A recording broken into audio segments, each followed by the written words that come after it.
Hi,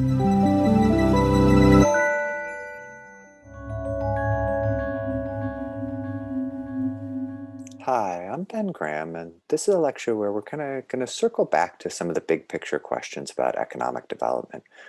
We talked quite a bit about development in the trade portion, and now we've added in financial openness and foreign investment and currency markets and all this sort of thing. So let's come back to the big picture of economic development with these additional kind of tools in place.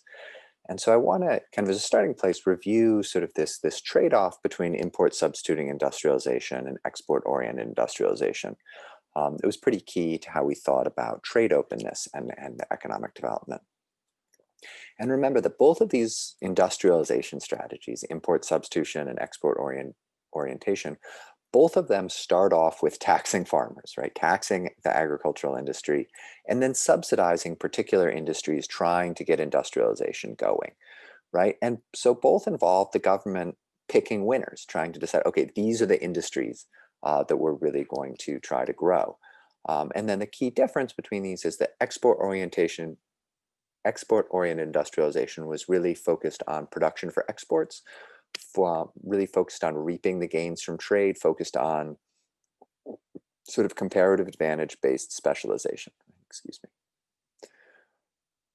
Import substituting industrialization, on the other hand, was about replacing imports, withdrawing from networks of global exchange, right? Reducing dependence on what was viewed as a fundamentally exploitive global system, right? And so I want to point to just some sort of, they're real kind of back of the envelope kind of calculations that sort of show, well, why might export-oriented industrialization have seemed not particularly appealing in the 1970s? Why did import substituting industrialization um, seem a lot more appealing to some countries, even in spite of the fact that, that they were surrendering the gains from trade? Why did the global system seem so exploitive that there seemed to be no path forward that didn't involve simply withdrawing from it? Um, and and here's, like I said, this is pretty back of the envelope in terms of these calculations. And by back of the envelope, I mean pretty simple kind of calculations that lead to this sort of this dichotomy between globalizing countries and non-globalizing countries. It's a rather crude split.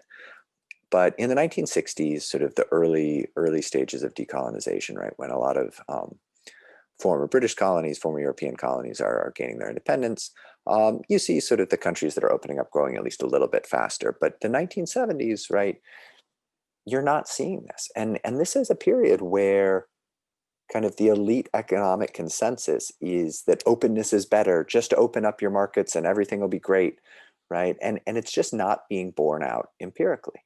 And so there's a very good kind of reason why why a lot of countries lost faith in these ideas during this time and said, no, I'm sorry, I'm looking at this reality with these multinational firms exploiting us and with these terms of trade that continue to favor our former colonizers. Like, no, we're pulling out of this system. We're going to find a way to industrialize ourselves and extract ourselves from this exploitive global system. And that was what import substituting industrialization was intended to do. And as we discussed, a lot of these countries did succeed in industrializing. Some of the industries that were created were not hyper competitive in some respects, and it did lead to balance of payments problems and eventually to the debt crisis in Latin America in the 1980s. But it was not without its successes. But then, as we sort of pointed to, by the 80s and especially in the 90s, right, this is when kind of the rise of the Asian tigers, and when you really start to see kind of the Taiwans and the South Koreas of the world really using an export orientation and comparative advantage and engagement with this global trading system to produce really remarkable levels of economic growth and to move and seeing some poor countries moving from the periphery to the core, right? Becoming, joining the ranks of kind of the rich industrialized nations. So that's kind of, I think this empirical sweep is kind of useful to have in mind as a kind of stylized fact of of development and openness. And this applies, here this term is globalizers and non-globalizers. So this isn't just about trade policy. This isn't explicitly import substituting industrialization versus export-oriented industrialization. This also has to do with capital account openness, with the extent to which foreign direct investment is allowed in, right? And so, the trade-offs associated with trade openness and financial openness are actually quite similar, right? So openness in general, it's going to increase wealth, right? We're going to increase the size of the pie when we reap the gains from trade in capital as well as in finished goods and services. But it's going to increase volatility, just as specialization in a handful of sectors increases volatility relative to diversification. Um, and and this openness, this financial openness may, and we'll probably do an entire lecture just on inequality, but both trade openness and international financial openness contain elements. There are mechanisms at play that can drive up inequality within countries. So in general, right, economic growth in poor countries helps close global wealth gaps, right? Most of the inequality in the world is between rich countries and poor countries, between the citizens in rich countries and the citizens of poor countries. That's the biggest kind of inequality in the world. But there's also significant inequality within countries, obviously, a major political issue in the United States and in countries around the world, right? And economic openness tends to create more of a winner-take-all system and generate more within country inequality. Okay. And we talk about how, this isn't always the case, but it's sometimes the case. Okay. So who are the winners and losers from trade openness? Who are the winners and losers from financial openness?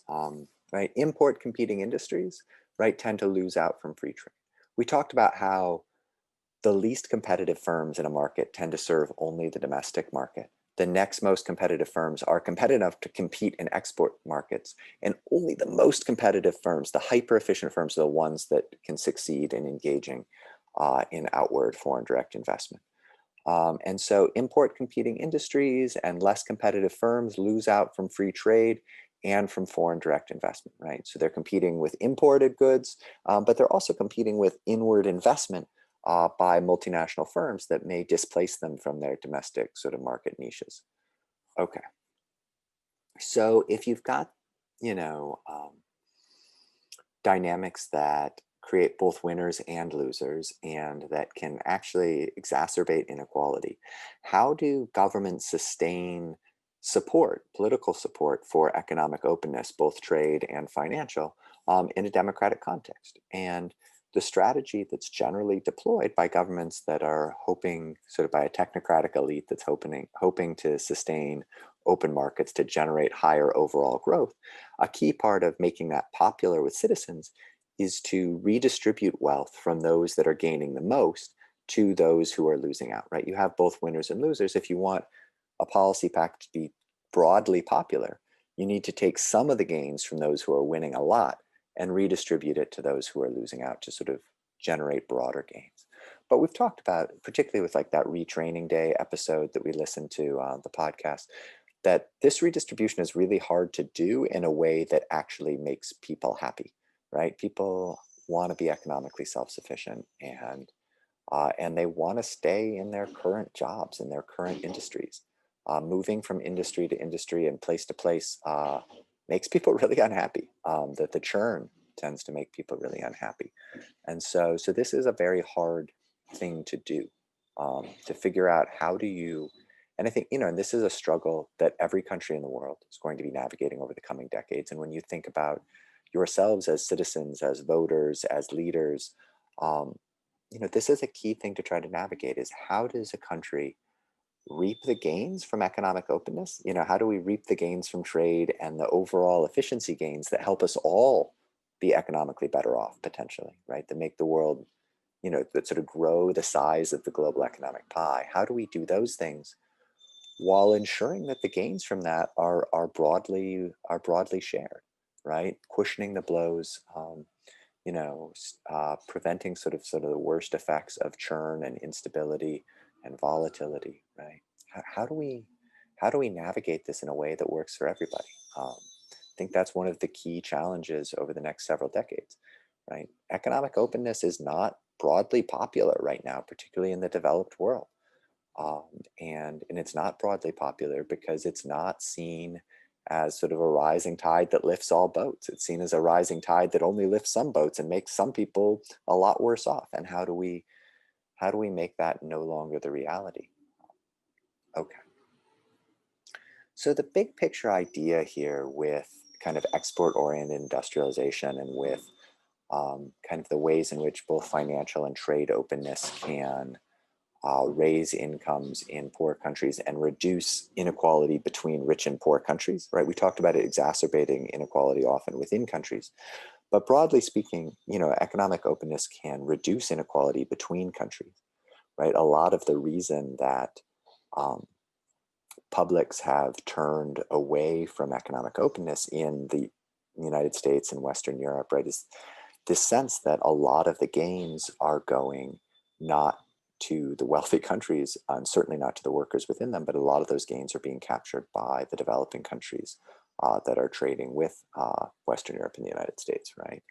Um, so the flying geese pattern of economic growth is kind of this idea that economic openness and trade with sort of the core countries or with richer industrialized countries, the idea that that can be a source of economic growth, sort of the idea that countries can follow this sort of path that we've seen kind of post World War II, that we've seen a number of countries traverse, right? Where if we want to look at immediately after, well, not immediately after, but sort of within a few years after World War II, Japan became the world leader manufacturing textiles, right? As Japan really entered a newly integrating global economy in the 1950s and 1960s, right? The early exports out of Japan were textiles. They were kind of they were cloth and t-shirts, right? Japan used the earnings from those exports to invest heavily in education and in infrastructure. And wages started to rise, right? And as wages rose, that made them less competitive in labor intensive exports. But because they were investing very heavily in education and technology, right, they became globally competitive in electronics, right, in electronics manufacturing, right? So they lost their competitive edge in textiles, but they gained a competitive advantage in cars and consumer electronics, right? Brands like Toyota and Sony. And as Taiwan, as Japan is losing their competitive advantage in textiles, right, they're losing that competitive advantage to some other countries that are opening up and that still have quite cheap labor at that time. Taiwan, Malaysia really take over as sort of the global hubs for making clothes, right? But then Taiwan and Malaysia start to take the earnings from those lower end sort of textile exports and reinvest those in education and in infrastructure, and wages start to rise in those countries, right? And so Taiwan and Malaysia become kind of global centers for manufacturing electronics, right? And Thailand, Vietnam, Indonesia start to rise as major textile exporters, right? And so you sort of get countries moving up the value chain. And we've discussed this in the case of China in particular, sort of starting out as kind of the t-shirt factory of the world and then the electronics factory of the world, right? And kind of moving up the global value added chain. And now they're producing, a staggering number of PhDs every year, doing a ton of new research, right? And getting involved in innovation and high-end services, high-end manufacturing, right? So they've really kind of transformed. And so that's this idea. And so those countries that are kind of entering the back end of the wings that are sort of becoming the new textile manufacturers, those are generally countries where people are leaving subsistence agriculture in the countryside and moving to the cities to take these sweatshop jobs, right? And so this is a story about urbanization and industrialization in each of these countries. And one question that I frequently get from students, and that is really the right question to ask here, is kind of like, well, what happens when we no longer have countries in the world that are subsistence agriculture based economies that are just waiting for the opportunity to urbanize and industrialize, right? What when we move past that, where do the t-shirts get made, right? Isn't it true that the wealthy countries depend on poverty in the periphery to sustain their quality of life and their standard of living? And that's sort of one of the premises of import substituting industrialization, and more broadly, actually a premise of kind of world systems theory and dependency theories, that poverty on the periphery is actually necessary to sustain wealth at the core. And that the counter argument here is that actually it likely is not, right? That what replace it, eventually as wages kind of rise everywhere, what you're replacing labor with, when you replace labor frequently right now, what we do is if wages rise in the country that's currently manufacturing textiles, we replace that labor with labor from another country where that's sort of with labor moving in off the subsistence agriculture farms, right?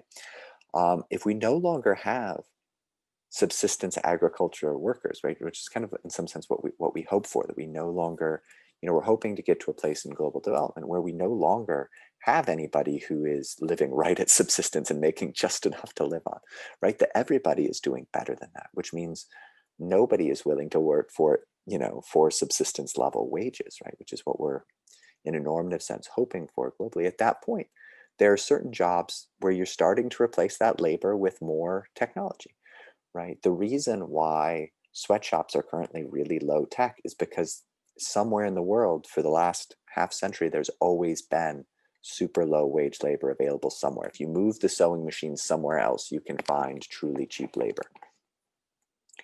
Hopefully we get to a point where there isn't truly cheap labor you can move to anywhere, right? In which case, instead of sort of these small low-tech sewing machines, you end up with really big, fancy, expensive, kind of more robotic sewing machines where you've got, where each worker is producing a ton more t-shirts and jeans and everything because they're working with much more sophisticated equipment. So you're pairing each worker with more capital so that you've got enough production to pay higher wages to that worker, right? To pay the wages that worker needs in order to be willing to take that job, right?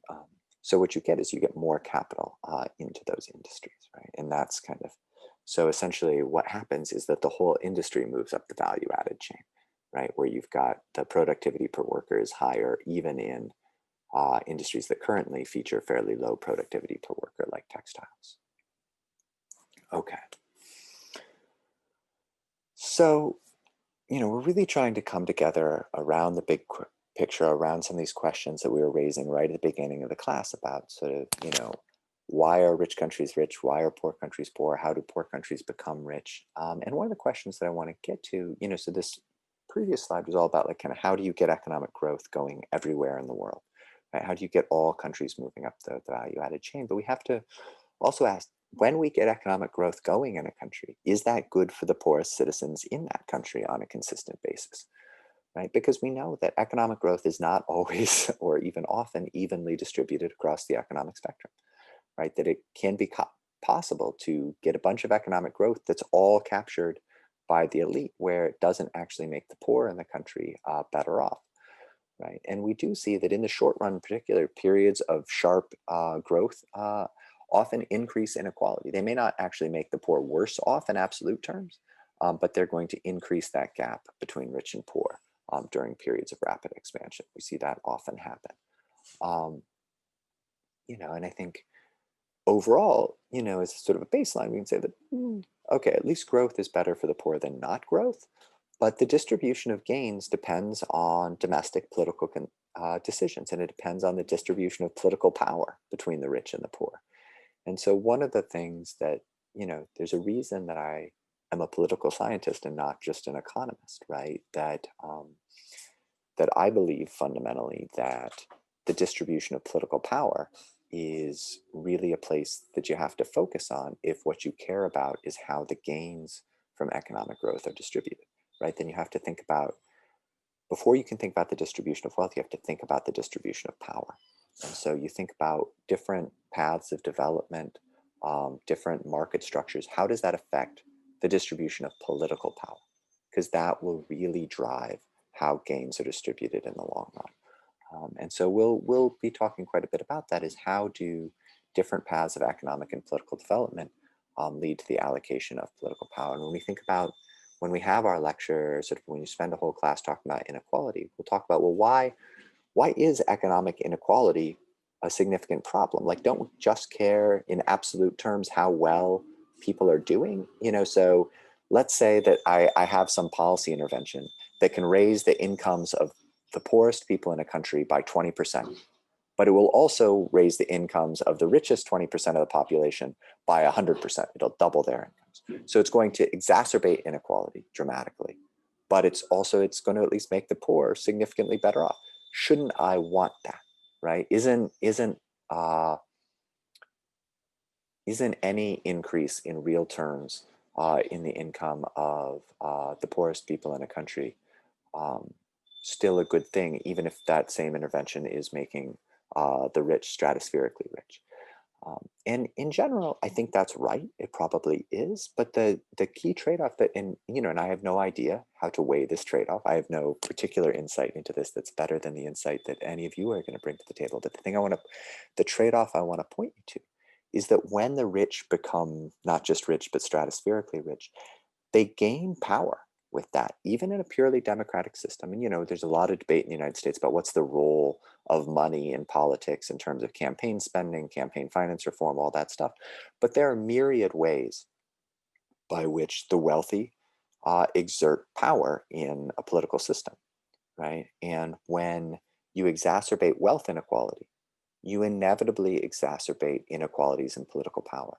And there are lots of things you can do institutionally to limit that gap, right? To limit how much more power the wealthy have than the poor. But somebody like a Jeff Bezos or a Bill Gates or any of these folks, a Mark Zuckerberg, is going to have an extraordinary amount of political power that comes with their extraordinary wealth, right? And we have to think about what that does to then the long run distribution of wealth, because those really wealthy individuals are going to tend to shift the political rules in ways that favor those who are already wealthy. Um, so that's something that we'll be wrestling with as we move forward in this course.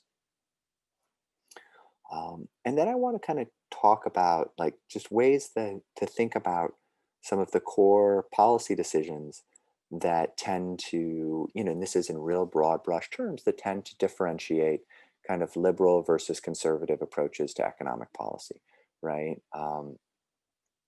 And so two key questions I'll focus on is like how high should tax rates be, right? And how stringent should regulations be?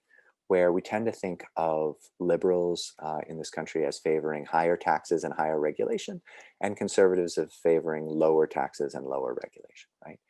And if taxes are too high, you're going to choke off economic growth, right? Because anything you tax, you get less of. And so if you tax corporate profits, you'll get less corporate profits. If you tax wages, you'll get less worker effort and less wage income, right? And perhaps at the margins, and there's lots of debate about, how elastic, how sensitive people's wage effort is to their tax rate, or like labor effort is to their tax rate, how sensitive corporate investment is to the corporate tax rate, right? So we don't know exactly how much, or there are lots of varying estimates on exactly how much a given increase in tax will decrease economic productivity. But generally, we do know that if taxes are too high, we're going to choke off growth. But if taxes are too low, you're not going to get investment in the types of public goods that have large positive externalities, right? You're going to undersupply education. And I think there are very good arguments to be made that we're dramatically undersupplying education in this country currently, that it's really inefficient to provide as low quality education, public education as we currently provide. And you're going to under provide infrastructure, right? Things like roads, the electric grid, clean water, right? It's profoundly inefficient to have a Flint, Michigan situation where we're destroying future human capital with old pipes that put lead into the water, right? And so when you have two tax rates that are too low and government spending that is too low, right, then infrastructure is inefficiently poor, and that's going to really damage long-term growth, right? And you're also not getting the redistribution that one might value in normative terms, simply valuing equality, sort of lower levels of inequality for its own sake, and valuing lower levels of poverty in its own right. But it also can be inefficient in terms of undermining public support for economic openness and things that kind of keep the growth train chugging, right? If we don't redistribute enough, then you're not going to maintain public support for for the types of for the policy framework that enables growth and wealth in the first place. Okay, so one of the things that's going to condition what is the optimal level of taxation and redistribution and government investment is how efficiently that is done, right? Does the government spend and tax in ways that are efficient and wise, right? We might all prefer higher levels of government investment if we believe that the money the government spends is really going to be translated directly into pipes that provide clean water and schools that produce high levels of human capital, right? But some people might have some real skepticism that the government can invest that money wisely, that higher taxes are going to lead to higher infrastructure and better education, right? Or are they going to lead to more vanity projects and corruption, right? And so how much taxation redistribution we think is optimal often depends on how much faith we have in the government to do that taxing and spending in an efficient, public regarded way. And then there's a similar sort of set of trade offs around the optimal level of regulation, right? If we have too much regulation, right, too many rules governing how businesses and individuals can function economically, that's going to choke off economic growth. It's going to make it impossible for those firms to innovate and be flexible and do what they need to do to produce goods and services and to generate economic growth. But if we have too little regulation, then we're going to end up with too many behaviors that produce negative externalities, right? We're going to end up with labor repression and exploitation by firms. We're going to end up with extremely dangerous environmental degradation, whether that's climate change or simply the types of air pollution that cause early death and mental decline around the world. That a lot of studies suggest that there are significant IQ points lost by children around the world, including most of us who grew up in cities in the United States, probably lost a couple of IQ points due to air pollution and breathing in certain types of chemical pollutants that limited the development of our brains. That we are probably all dumber than we would have been if we had grown up with cleaner air, and that hurts the long-term productivity of a country as well as our individual well-being. So if we're not regulating the environment stringently enough, right, then we're destroying both quality of life and long-term wealth, right? Communities displaced due to flooding, due to wildfires, this kind of stuff. If you don't have enough regulation, you're going to end up in some of these scenarios, right? You're going to end up with types of economic activity that generate lots of negative externalities that far outweigh the benefits of that economic production. So you're going to end up in really inefficient outcomes. So figuring out what a large debate between liberals and conservatives is essentially like, what's the most efficient level of regulation, right? How do you have government both block these negative externalities and prevent them while still giving businesses enough freedom to do the things they need to do to generate growth, right? Okay, so I just, this is not to tell you which sort of position is optimal here, but to really kind of help you to focus in on different sides of these trade-offs and to focus your energy on recognizing that there are trade-offs and weighing those trade-offs and hopefully to make you a little bit skeptical of any argument that says there are no trade-offs. Okay, and I think that is where we will wrap for today. Thank you very much for being with me, and I look forward to discussing this with you all in person.